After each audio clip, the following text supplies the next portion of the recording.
રાધનપુરના સુલતાનપુરાવાડી વિસ્તારમાં 10 દિવસથી જળબંબાકાર 20 જેટલા ઘરો પાણીમાં ઘેરાયા. નાળું બ્લોક થતાં પાણીનો નિકાલ ઠપ. ગ્રામજનોએ ટીડીઓને 36 કલાકનું અલ્ટિમેટમ આપ્યું.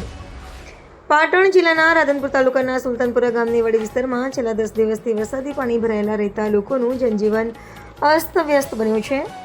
અંદાજે 15થી 20 જેટલા ઘરો પાણીમાં ઘેરાઈ ગયા છે. ગ્રામજનોની રજૂઆતો છતાં કાર્યવાહી ન થતાં હવે તાલુકા વિકાસ અધિકારીને 36 કલાકનું અલ્ટિમેટમ આપ્યું છે. જો કામગીરી શરૂ નહીં થાય તો ભેંસો સાથે કચેરીએ પહોંચી વિરોધ કરવાની ચીમકી ઉચ્ચારી છે. રાધનપુર તાલુકાના સુલતાનપુરા ગામના વાડી વિસ્તારના મુખ્ય નાળું બ્લોક થઈ જતા વરસાદી પાણીનો નિકાલ સંપૂર્ણપણે બંધ થઈ ગયો છે. પરિણામે છેલ્લા 10 દિવસથી પાણી ભરાયેલા રહેતા ઠાકોર સમાજના અંદાજે 15થી 20 ઘરો પ્રભાવિત થયા છે.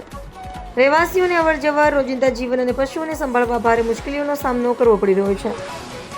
ઘરોની આસપાસ ગંદુ પાણી ભરાયેલા રહેતા મચ્છરો અને ઝેરી જીવજંતુનો ઉપદ્રવ વધ્યો છે. ગ્રામજનોના જણાવ્યા મુજબ નાના બાળકો, મહિલાઓ અને વૃદ્ધોને સૌથી વધુ હાલાકી પડી રહી છે. સતત પાણી ભરાયેલા રહેતા રોગચાળો ફાટી નીકળવાની પણ ભીતિ વ્યક્ત કરવામાં આવી રહી છે. સમસ્યાને લઈને ગ્રામજનોએ લખિત રજૂઆત કર્યા બાદ જિલ્લા મહિલા કોંગ્રેસ પ્રમુખ જયાબેન ઠાકોર, તાલુકા કોંગ્રેસ પ્રમુખ ભેમાજી ઠાકોર સહિત કોંગ્રેસના આગેવાનો સ્થળ પર પહોંચ્યા હતા. આગેવાનોએ અસરગ્રસ્ત વિસ્તારની મુલાકાત લઈ તાત્કાલિક નાળાની સફાઈ અને પાણીના નિકાલની વ્યવસ્થા કરવાની માંગ કરી હતી. ગ્રામજનોએ તાલુકા વિકાસ અધિકારીને 36 કલાકનું અલ્ટિમેટમ આપતા ચેતવણી આપી છે કે જો આ સમયગાળામાં કામગીરી શરૂ નહીં થાય તો મોટી સંખ્યામાં ગ્રામજનો તાલુકા વિકાસ અધિકારીની કચેરીએ ભેંસો સાથે પહોંચી ઉગ્ર વિરોધ કરશે. હવે તંત્ર કેટલા સમયમાં કાર્યવાહી કરે છે અને સુલતાનપુરના લોકોને જળબંબાકારથી ક્યારે રાહત મળે છે તેના પર સૌની નજર મંડાઈ છે. રિપોર્ટર પંકજ સાધુ, પાટણ. વાડી વિસ્તારમાં અને અમારે ઘણા વર્ષોથી પાણીની તકલીફ છે. આગળ નાળા લાખેલા હતા પણ બ્લોક થઈ ગયેલા છે અને અમારે પાણીની આવી કાયમ તકલીફ રહેશે અને કોઈ અમારી ખબર લેવા પણ હજી સુધી આવતું નથી. પછી અમારે ઘરે કોઈને દવાખાને જવાનું હોય, કોઈ ઢોર માટે ઘાસ ચારો લાવવાનો હોય, અમારે આબા જવાની બહુ તકલીફ પડે છે. અમને કોઈ કશું અમારો નિકાલ પાણીનો થતો નથી. પછી અમારે ઘરે જવું હોય દવાખાને તો કોઈ વાહન અમારે આવી ના શકે કે દવાખાને જઈ નહીં શકતા. બાળકોને નિશાળે જવું હોય તો એને પણ નિશાળમાં જવાની તકલીફ પડે છે, ત્યાંથી નિશાળમાં ભણવા જાય. અમારે ઘણી સમસ્યા છે પણ કોઈ અમારી ખબર, તલાટી સાહેબ કે સરપંચ સાહેબે કોઈ અમારી ખબર લીધી નથી, કોઈ ટીડીઓ સાહેબે કોઈ અમારી ખબર લેવા આવ્યા નથી. અહીંયા અમારે ઘણી તકલીફ છે, આવે છે પણ રોડમાંથી પાછા ચાલ્યા જાય છે. સુલતાનપુરા ગામ પંચાયતનું આ વાડી વિસ્તાર છે.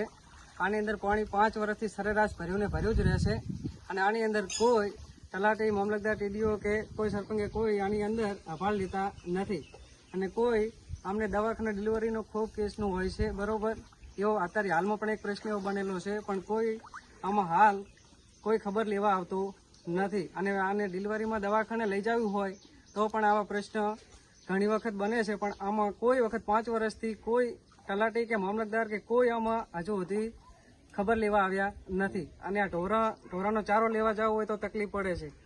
આજે છોકરાને સ્કૂલે ભણવા જવું હોય તો તકલીફ પડે છે.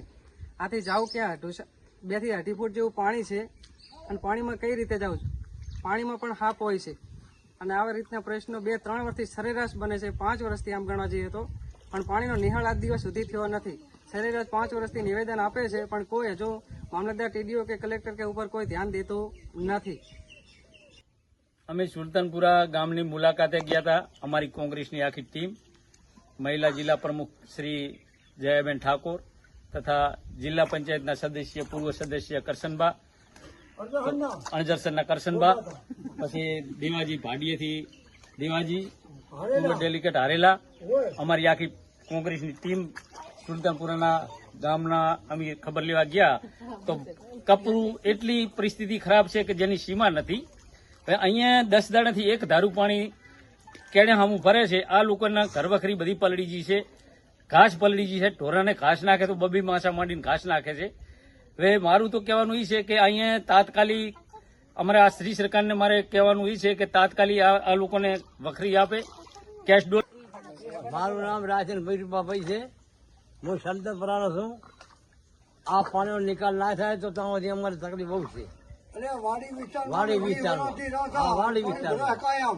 નિકાલ નહીં થાય તો અમે ત્યાં ધરણા બધા અહીંયા આવશે છોકરા અને ધરણા કરશું જ્યાં સુધી આનો નિકાલ નહીં આવે ત્યાં. તૈયાર છો બધા? જો નિરાકરણ ના આવે તો બેસવા માટે ટમાટો